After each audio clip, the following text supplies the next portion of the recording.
Bonjour, cette leçon porte sur le calcul des coûts complets dans le cas d'une entreprise industrielle.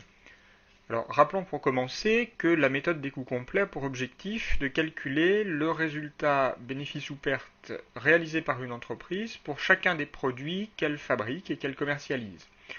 En effet, la comptabilité générale est insuffisante puisqu'elle ne donne que l'ensemble des charges et des produits pour une année donnée, sans les détailler par catégorie de produits.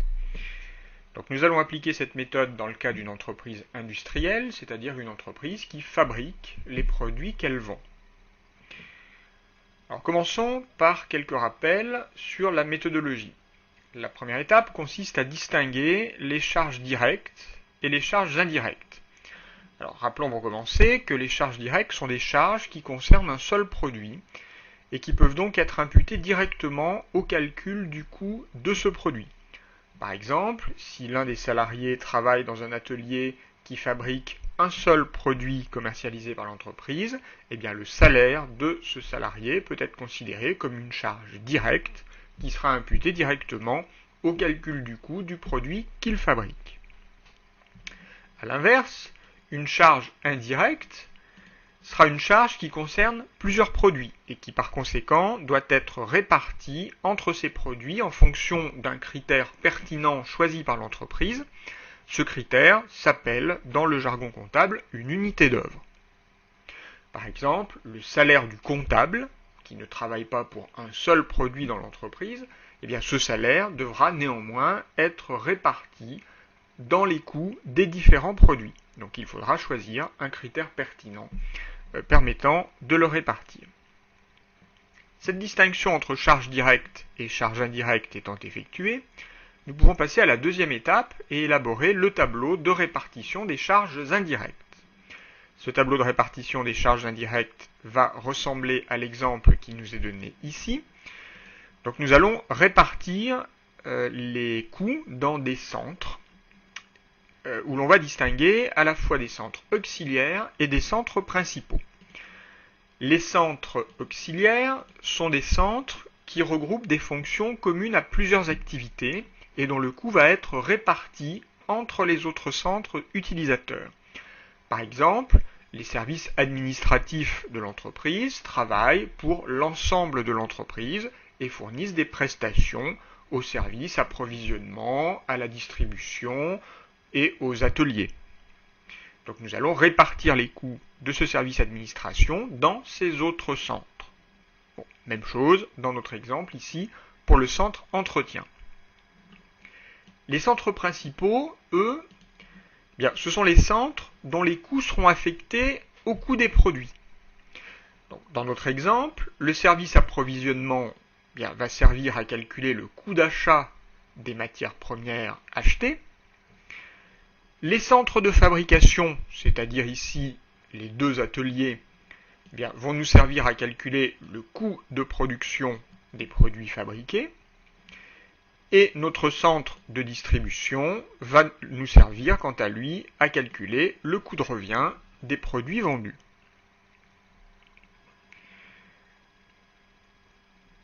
Une fois ces centres donc observés, nous allons pouvoir répartir dans ces centres les montants enregistrés en comptabilité générale. C'est ce que l'on appelle la répartition primaire. Une fois les totaux réalisés, nous pouvons réaliser la répartition secondaire qui va consister donc à répartir les montants des centres auxiliaires dans les autres centres. Nous obtiendrons alors le total après répartition secondaire et nous pourrons alors répartir les montants de chaque centre principal dans les coûts de nos produits. Pour pouvoir les répartir, nous utiliserons donc un critère appelé unité d'œuvre et nous aurons à calculer le coût de l'unité d'œuvre par division entre le total après répartition secondaire et le nombre d'unités d'œuvre. Une fois le tableau de répartition des charges indirectes réalisé, nous pourrons passer au calcul des coûts proprement dit. Donc nous allons passer par les étapes suivantes. Tout d'abord, il faudra calculer le coût d'achat des matières premières achetées. Donc nous l'obtiendrons par addition du prix d'achat de ces matières et des frais accessoires à l'achat, comme par exemple les frais de transport. Ensuite, nous devrons calculer le coût d'achat des matières premières utilisées dans la production. Pour cela, nous ferons une fiche de stock pour chaque matière première utilisée et nous obtiendrons en sortie le coût d'achat des matières premières utilisées dans la production. Ensuite, nous calculerons le coût de production des produits fabriqués par l'entreprise. Pour cela, nous reprendrons le coût d'achat des matières premières utilisées auxquelles nous rajouterons d'autres charges de production. Puis, nous ferons les fiches de stock des produits finis de manière à pouvoir déterminer le coût de production des produits vendus. Il correspondra alors à nos sorties de stock de produits finis. Et enfin, nous pourrons calculer le coût de revient des produits vendus en ajoutant au coût de production des produits vendus le coût hors production, c'est-à-dire l'ensemble des frais concernant la distribution et l'administration. Lorsque nous aurons déterminé le coût de revient de chacun de nos produits, nous pourrons enfin calculer le résultat analytique en faisant la soustraction du chiffre d'affaires, c'est-à-dire nos ventes, moins le coût de revient des produits vendus. Et nous pourrons ainsi déterminer si chacun de nos produits est rentable. Pour pouvoir concrétiser tous ces calculs, nous allons partir de la situation suivante. Une entreprise industrielle du nord de la France, l'entreprise Ch'ti, s'est spécialisée dans la fabrication de produits finis qu'elle vend à des grossistes. À partir de deux matières premières, M1 et M2, elle produit deux modèles de produits finis, l'un codifié P1, exclusivement à base de matière M1, l'autre codifié P2, exclusivement à base de matière M2. Les matières premières achetées au mètre sont traitées successivement dans trois centres de production, le centre de découpe, le centre de teinture et le centre de finissage, d'où sortent les produits finis. Le chef comptable de l'entreprise a retenu la méthode des centres d'analyse pour déterminer le bénéfice unitaire réalisé sur chaque modèle vendu. On nous donne l'extrait du tableau de répartition des charges indirectes du mois d'avril, qui est le mois sur lequel nous allons faire nos calculs. Les totaux secondaires ont déjà été réalisés. Par conséquent, nous n'avons ici que des centres principaux dont nous allons répartir le coût entre nos différents produits P1 et P2. Les unités d'œuvre, donc les critères de répartition, nous sont également donnés.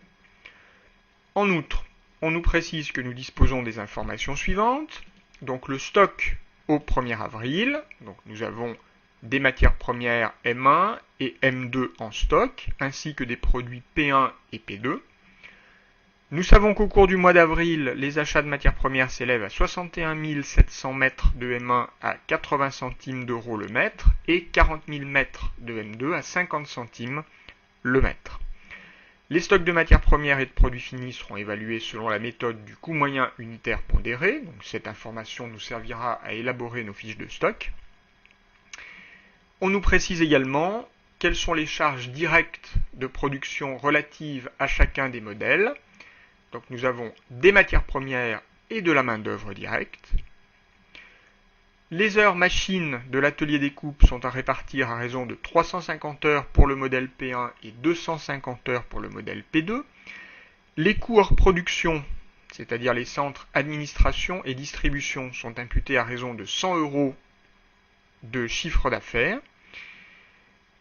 Donc on fait le tableau de répartition des charges indirectes. Au cours du mois d'avril, 2200 produits P1 et 800 produits P2 ont été fabriqués, et durant la même période, les ventes se sont élevées à 2400 produits P1, donc vendus à 150 euros l'unité, et 1000 produits P2 vendus à 130 euros l'unité.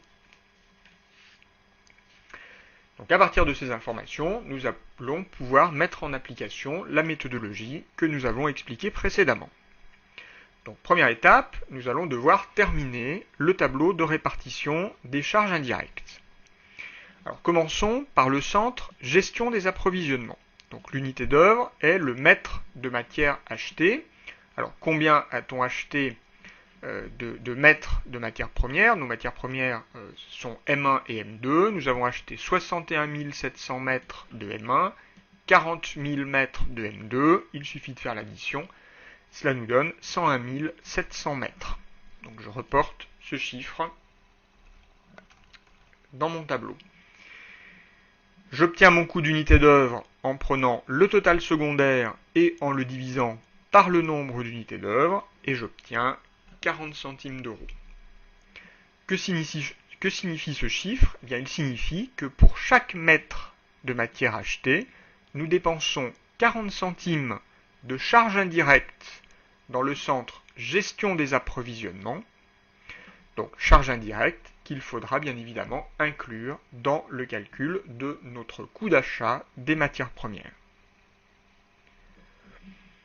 Pour l'atelier découpe, l'unité d'œuvre est l'heure machine.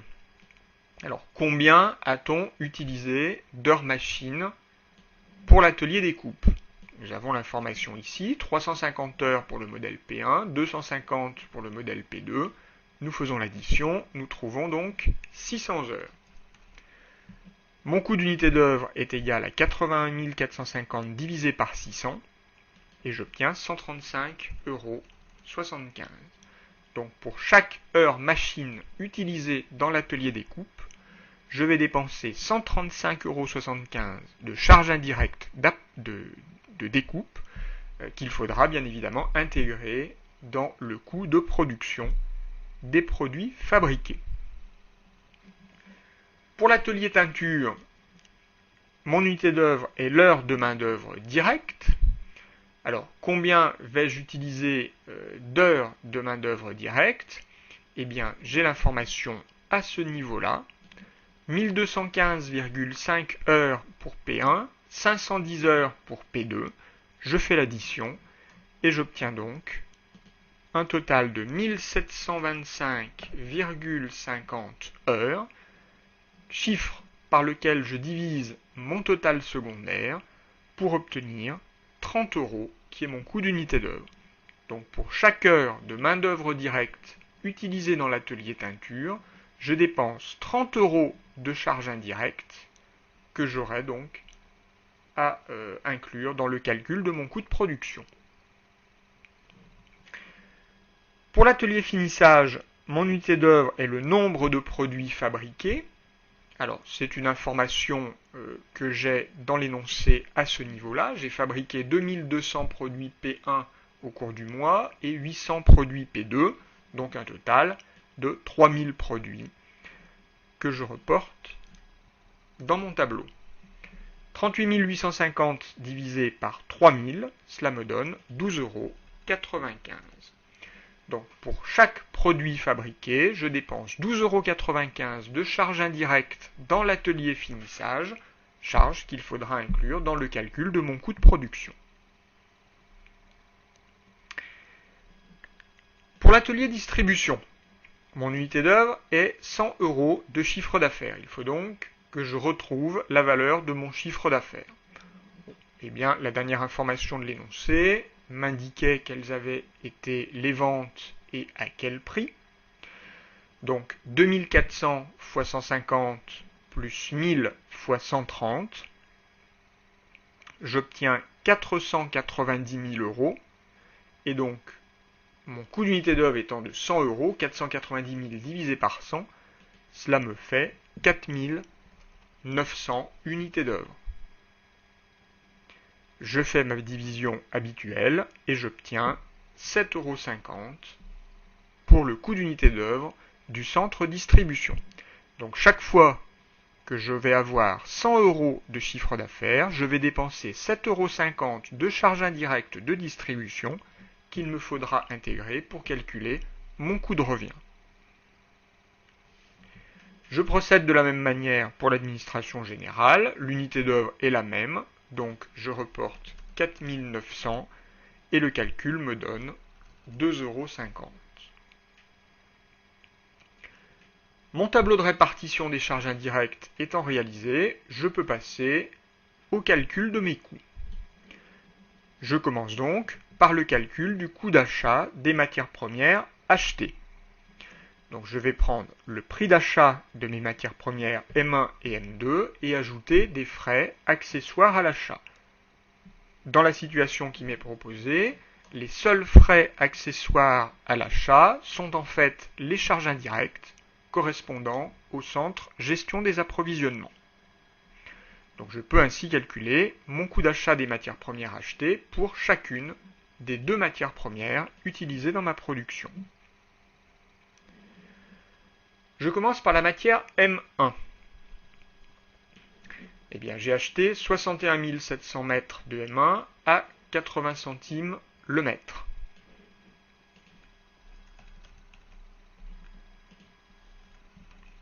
Cela me fait un total de 49 360.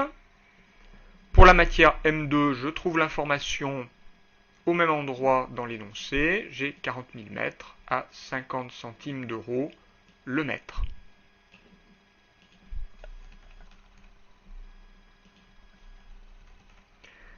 Donc 20 000 euros au total. Le centre gestion des approvisionnements. Nous avons dit précédemment que nous dépensions 40 centimes d'euros chaque fois que nous achetions 1 mètre de matières premières. Eh bien, nous avons acheté 61 700 mètres de matière M1 et cela nous coûte donc 40 centimes le mètre.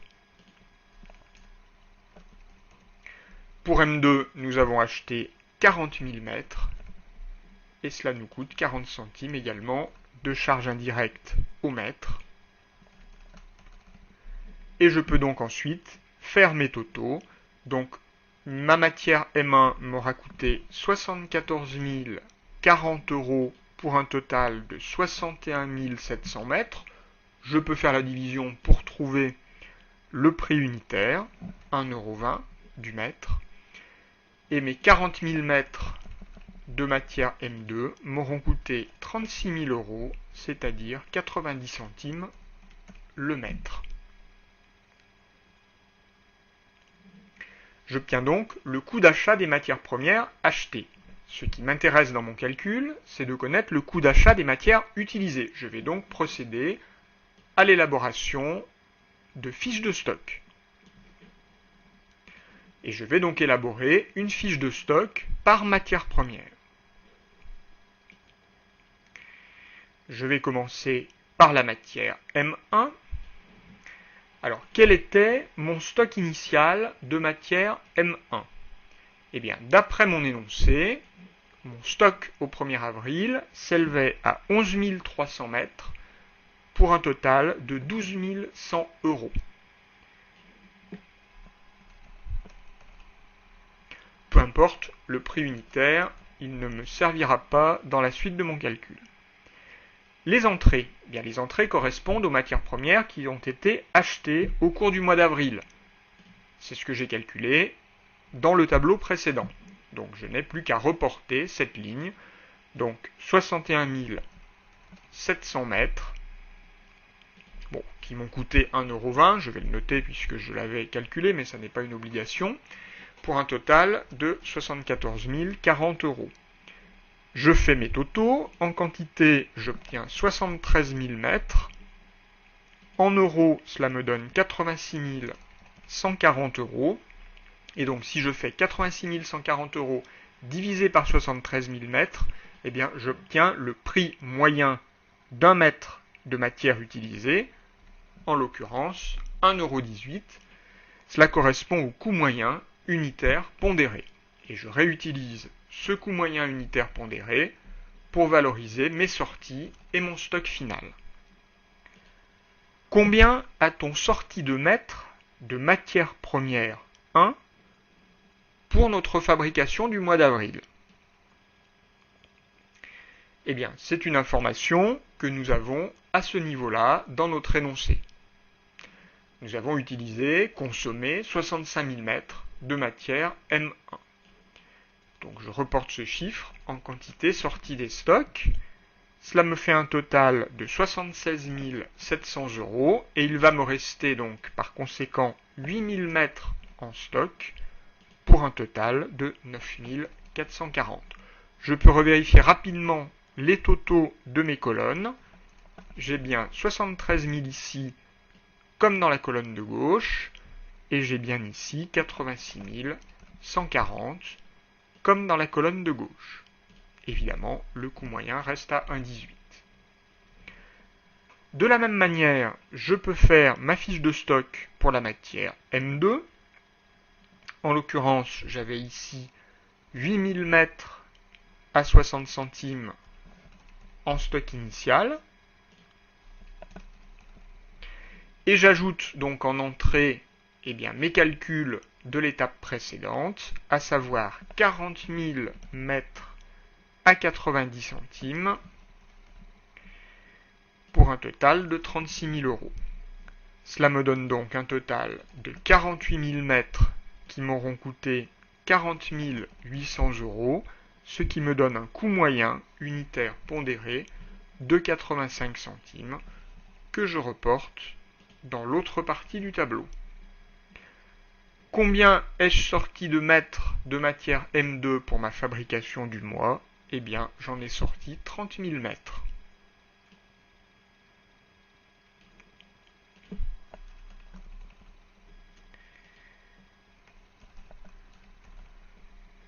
Et il va me rester, par conséquent, 18 000 mètres pour un total de 15 300 euros.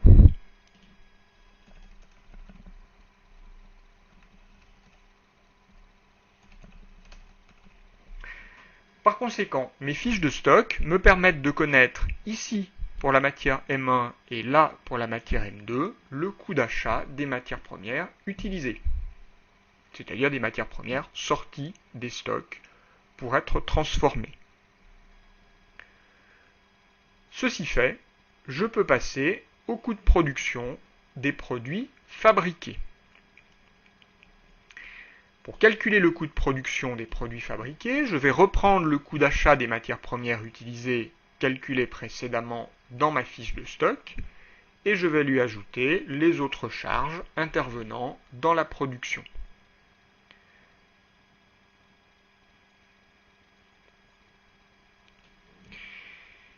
Et je vais donc faire ce calcul pour mes deux produits, P1 et P2. Alors, quel est le coût d'achat des matières premières utilisées P1? Eh bien, je vais l'avoir tout simplement ici, dans ma fiche de stock, en sortie. Donc, je vais pouvoir recopier 65 000 mètres à 1,18 € pour 76 700 euros. De la même manière pour P2, j'aurais sorti 30 000 mètres à 85 centimes.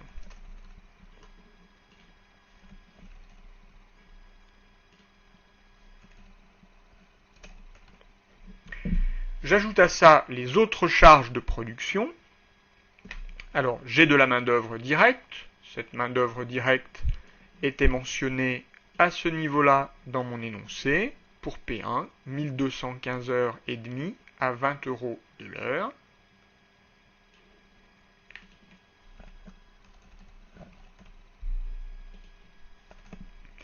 Cela me donne 24 310 euros.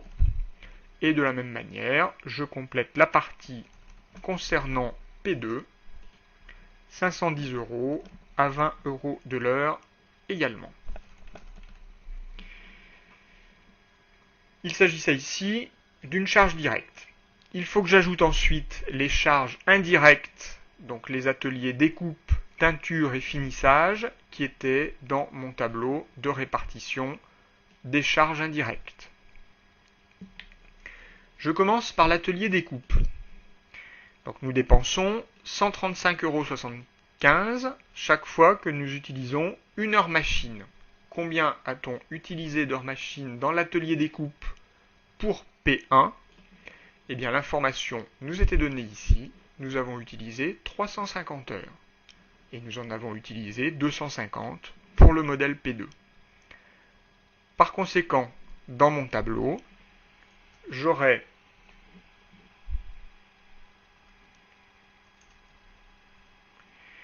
donc 350 heures qui chacune vont me coûter 135,75 € de charges indirectes pour P1 et pour P2, 250 heures qui vont me coûter toujours 135 € et 75 centimes.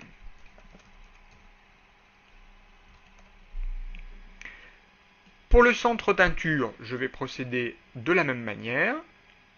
Cette fois-ci, mon tableau de répartition des charges indirectes m'indique que je dépense 30 € chaque fois que je vais utiliser 1 heure de main-d'œuvre directe dans l'atelier teinture.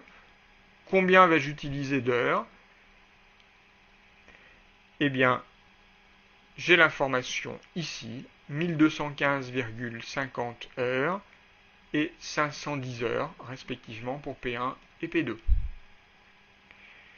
Donc je reporte ce calcul dans mon tableau.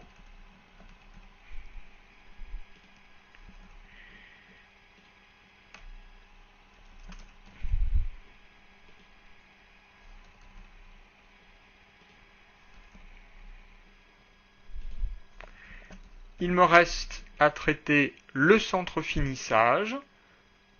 Pour ce centre, nous avons trouvé ici que nous dépensions 12,95 € chaque fois que nous allions fabriquer un produit. Eh bien, combien a-t-on fabriqué de produits? Nous en avons fabriqué 2200 de la référence P1 et 800 de la référence P2. Donc, dans mon tableau, je fais ma multiplication. 2200 produits P1 qui me coûte 12,95 € de charge indirecte dans l'atelier finissage et 800 produits P2 qui vont me coûter la même chose. Ceci fait, je peux faire l'addition de mes coûts. J'obtiens pour P1 213 387,50. Alors, ceci pour un total de 2200 produits. Quant à mes 800 produits P2, eh bien, ils m'auront coûté 95 297,50 €. Une fois le coût de production des produits fabriqués calculé, je vais pouvoir en déduire le coût de production des produits vendus. Pour le faire, je vais devoir, comme indiqué dans ma méthodologie, réaliser une fiche de stock pour chacun de mes produits finis. Nous allons donc commencer par le produit P1. Alors nous avions un stock initial de produits P1 qui nous était mentionné à ce niveau-là, 300 produits pour un total de 27 237,50. Donc je reporte ce stock initial dans ma fiche de stock.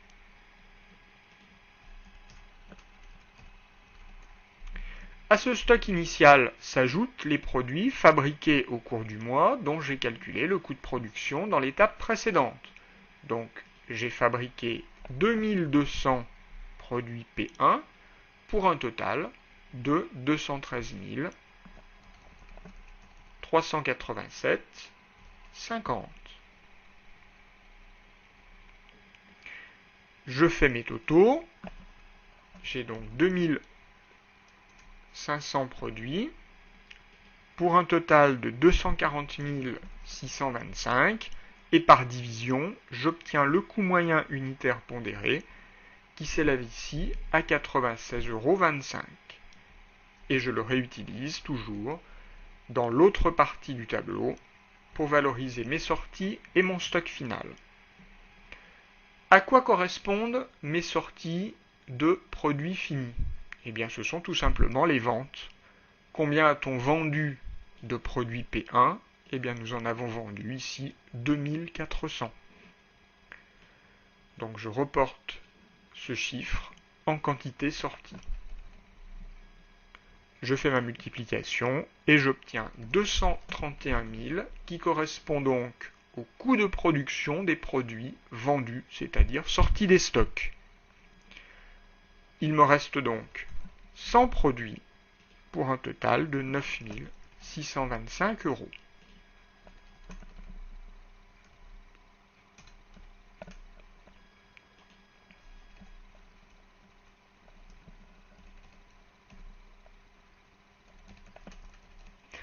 Je procède de la même manière avec le produit P2. J'avais un stock initial de 400 unités pour un total de 46 602,50 et j'ai fabriqué au cours du mois 800 produits dont le coût de production s'est élevé à 95 297 euros et 50 centimes. J'en déduis mon coût moyen unitaire pondéré, 141 900 divisé par 1200, j'obtiens 118,25 euros que je réutilise dans la deuxième partie du tableau. Combien a-t-on vendu de produits P2? Eh bien, nous en avons vendu 1000, donc pour un coût de production égal à 118 250 euros, et il me reste à la fin du mois 200 produits P2.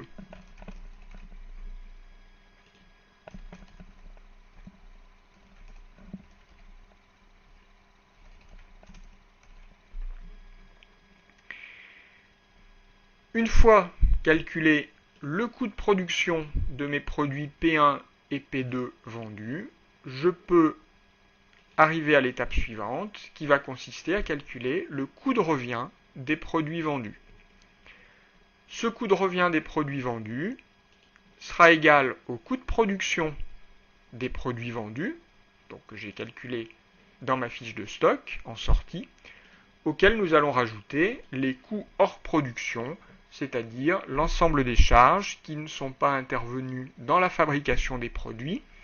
Pour le cas qui nous intéresse, eh bien, ces coûts hors production se limitent au centre distribution et au centre administration générale. Donc, dans mon calcul, je vais commencer par reporter le coût de production des produits vendus que je retrouve donc ici dans mes fiches de stock.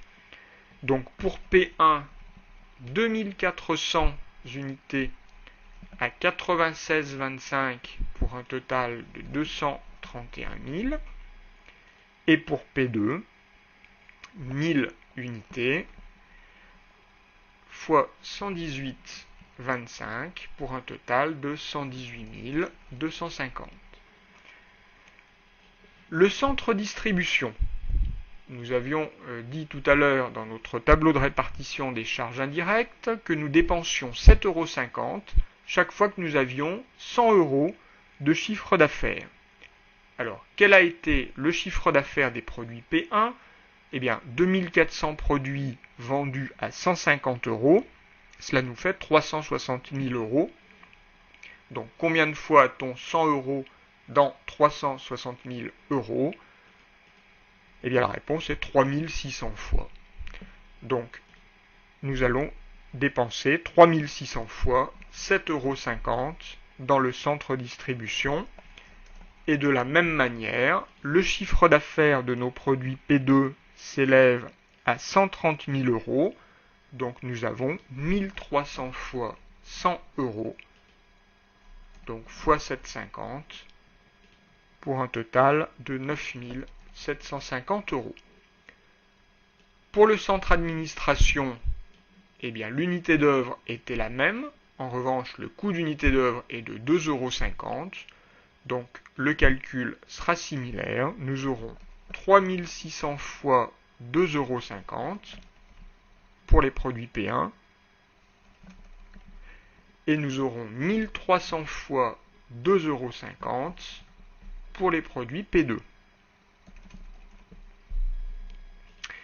Par conséquent, si je fais les additions, mes 2400 produits P1 vendus m'auront coûté 267 000 € toutes charges confondues, ce qui me fait un coût de revient unitaire de 111,25 €. Quant à mes 1000 produits P2 vendus, ils m'auront coûté 131 250 €, soit 131,25 € l'unité. Il me reste, et ce sera la dernière étape, à calculer le résultat analytique réalisé sur chacun des produits, donc par soustraction entre les ventes de ces produits et le coût de revient que je viens de calculer. Commençons par les produits P1. Le chiffre d'affaires, eh bien, nous l'avons dit précédemment, nous avons vendu 2400 produits P1 à 150 € pour un total de 360 000 €. Et nous avons vendu 1000 P2 à 130 €. Et nous allons donc retrancher de ces chiffres le coût de revient calculé dans l'étape précédente. Donc pour P1, 111,25 € de coût de revient unitaire. Et pour P2, 131,25 € pour un total de 131 250. Donc par soustraction, chiffre d'affaires moins coût de revient, nous obtenons le résultat qui est de 93 000 € pour P1, donc un bénéfice, et de moins 31 250 pour P2, c'est-à-dire une perte. Il nous reste à diviser par le nombre de produits vendus, 2400 pour P1, de manière à obtenir le résultat unitaire, et je divise par 1000 pour P2 pour obtenir également le résultat unitaire.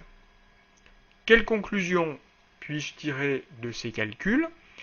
Eh bien, tout d'abord, j'observe que les produits P1 ont entraîné un bénéfice de 93 000 € sur la période, alors que les produits P2 ont entraîné une perte de 31 250 €. Donc, il me faudrait maintenant me demander si l'intérêt de mon entreprise est de continuer la production des produits P2 dans la mesure où ces produits n'entraînent pas de bénéfices.